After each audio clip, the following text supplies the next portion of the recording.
Welcome, everyone. It's becoming a pleasurable habit to welcome new people to the shul. It's really, and they're even sitting next to each other as we welcome our new Mispal Mordechai Avram Chavin.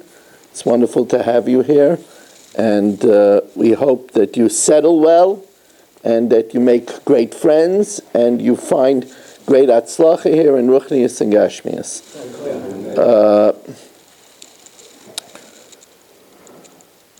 Before we learn the Mishnayos, today is a special day.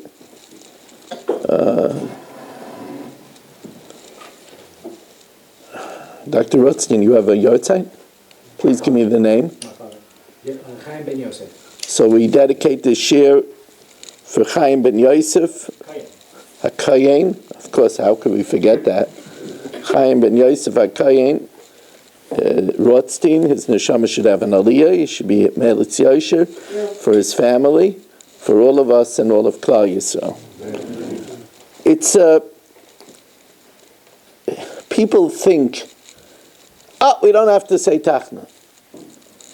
It's the wrong way of looking at it. It's we sacrifice Tachna. Tachnon is an incredibly powerful prayer.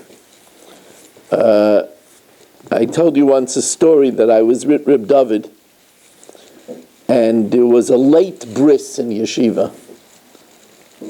The baby wasn't well, and we made a special mincha before the bris. And they said Tachnon.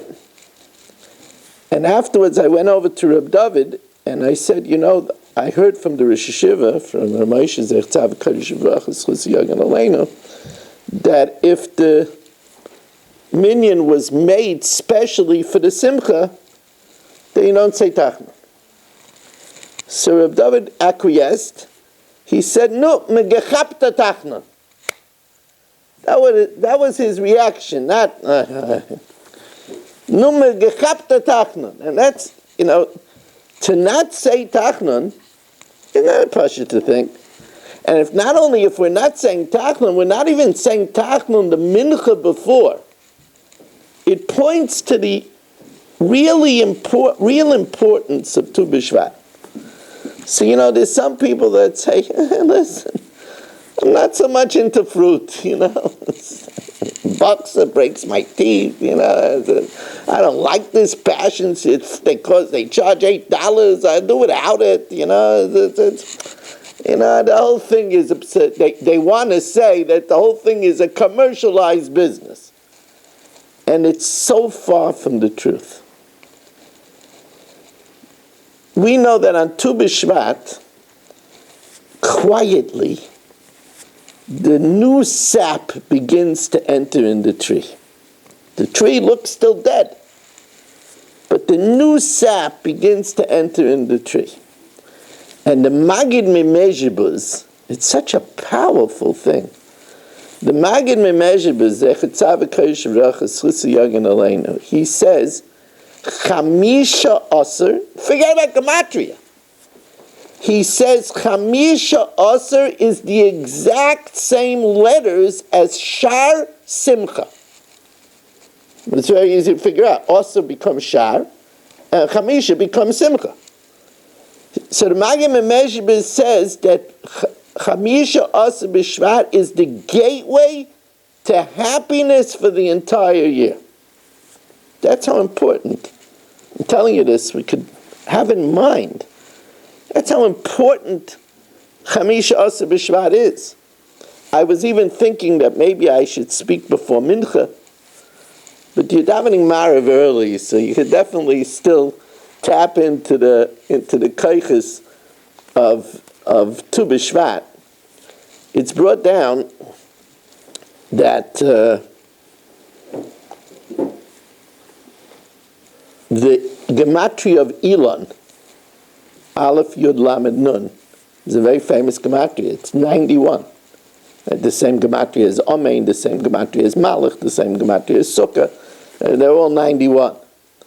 But it's brought down because 91 is the gematria of the chief Shem Hashem for Parnasa.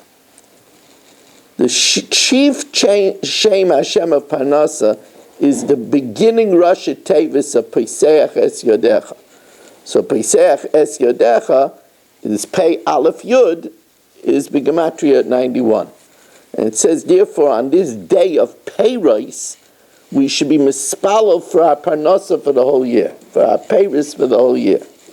And by the way, the Soif Tevis of Pesach Es Yodecha is Ches Taf Chaf, which is also a Shem of Parnasa. That's the Shem Chatach. That's why everybody has that minig of buying a knife on Erev Rosh Hashanah, right? That's the Shem Chatach. But of course, it's brought down that you should have in mind to get a good esrig for next year. And of course, since esrig is daimel aleiv, it has.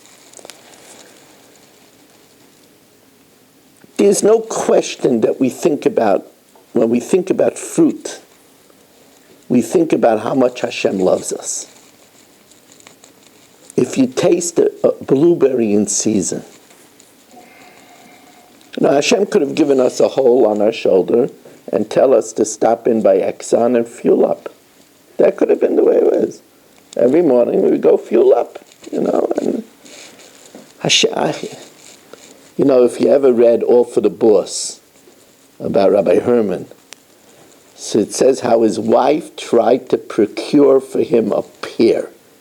He liked to have, after the whole day, he had like a fresh pear, a ripe pear. It's a taste. It just shows us how much Hashem loves us. You know how many different varieties of apples there are? And it's foolish if somebody thinks it's only a nisayon to get distracted for Taivas Elam Hazeh. That's just foolish. Avram looked at the rose and he says Hashem loves us. And the fruit is... But one more thing. It's not a time now to be ma'arich. One more thing. The tree is a metaphor for man. Because it says, Odom Eitz Hasod.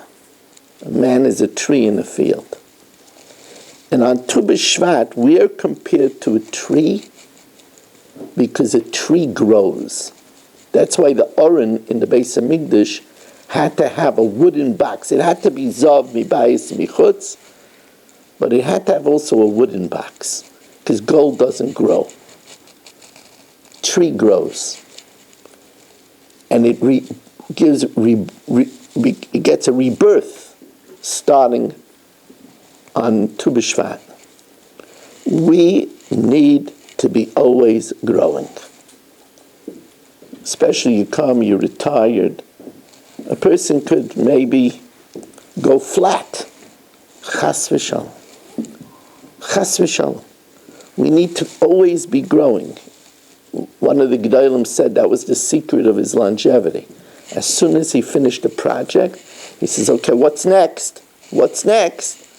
You have to always be growing. And on Tu B'Shvat, we're mispal to Hashem that He should help us always grow.